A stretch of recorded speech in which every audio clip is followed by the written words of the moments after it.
Hello everyone.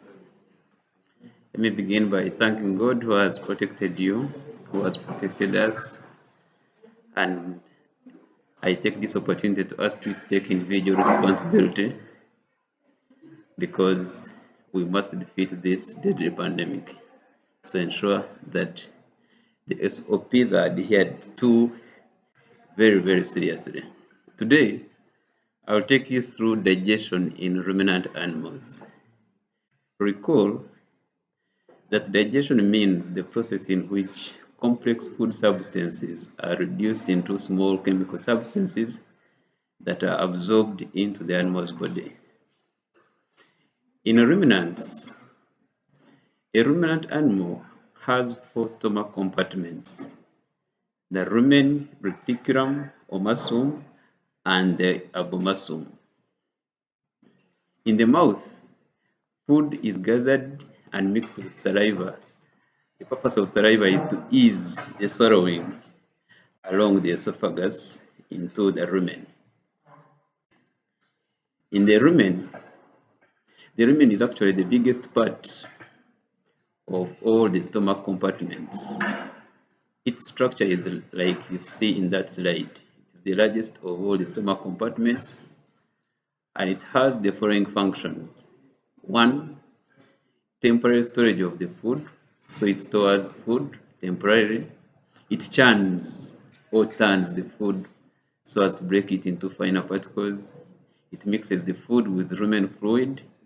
It provides space for fermentation of food, and it absorbs volatile fatty acids to provide energy. So the rumen has those functions, and its structure is towel-like or villi-like or finger-like with very thick muscles. Look at it again. Towel-like, villi-like, finger-like with very thick muscles. And it accommodates very many microorganisms. These microorganisms include bacteria, protozoa. These microorganisms play a big role in the functioning of the rumen. For example, they synthesize vitamins C, K, and B complex. They ferment cellulose to provide volatile fatty acids that are absorbed across the rumen wall. Actually, these volatile fatty acids are the main sources of energy for the ruminant animal. And for these microorganisms to do their job very well, the ruminant animal provides these conditions: favorable pH, suitable anaerobic conditions, suitable temperature, water, shelter, energy, foods, and minerals. So there is a symbiotic relationship between the microorganisms in the rumen and the rumen itself. From the rumen, food proceeds to the reticulum. The reticulum, as you can see, its structure is honeycomb-like. It has a honeycomb structure. It has these functions. 1. The activity of microorganisms continue. The large food particles are separated from the finer ones. The finer ones, of course, proceed to the omasum, while the coarse food particles are sent back to the mouth for rechewing.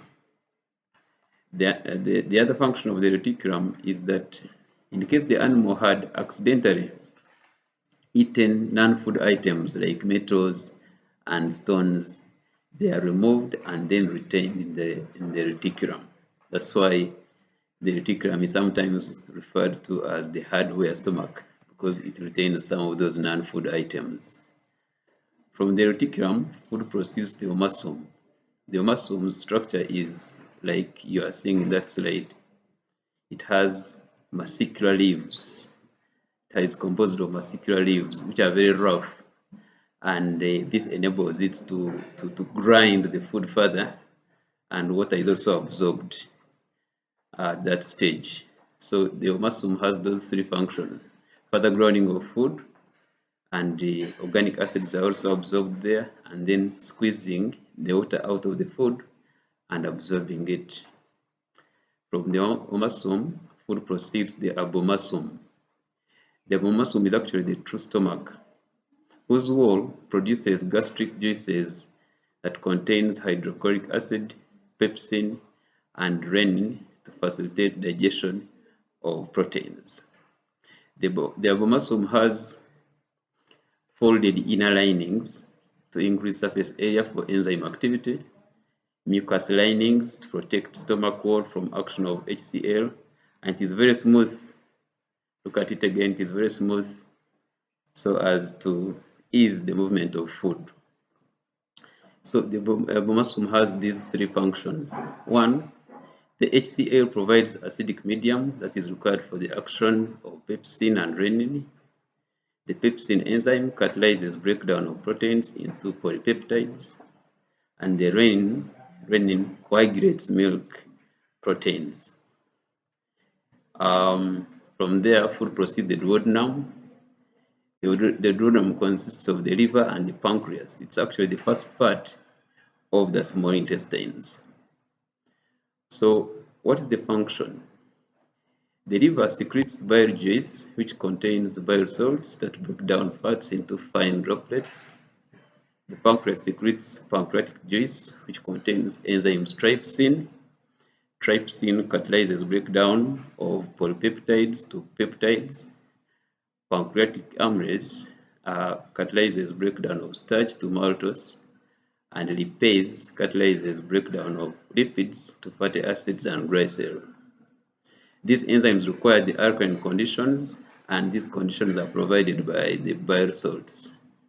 From there, food proceeds to the ileum or the small intestines. The ileum wall secretes juice containing enzymes that complete digestion. In fact, digestion is completed in the ileum, and absorption begins at that stage. These juices are lactase, which catalyzes breakdown of lactose to glucose and galactose, peptidase, which catalyzes breakdown of peptides to amino acids, lipase, which catalyzes breakdown of lipids to fatty acids and glycerol, and then sucrase, which catalyzes sucrose, breakdown of sucrose to glucose and fructose. Maltase does the catalyzing of the breakdown of maltose to glucose, and these are the end products of the digestion, and so they are absorbed through the villi. From there, the undigested food is received by the colon, in which water is removed and absorbed. The mucus is produced to lubricate the rectum, and the anus, where waste materials are expelled out at intervals. So that is basically the movement of the food from the mouth up to when the undigested food is expelled. Let's do this activity together.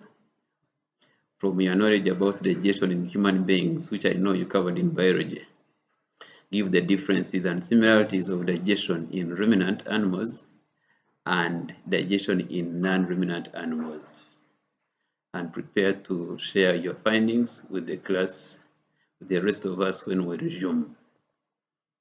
Thank you very much. For more resources, visit this link. I wish you God's blessings. Thank you very much.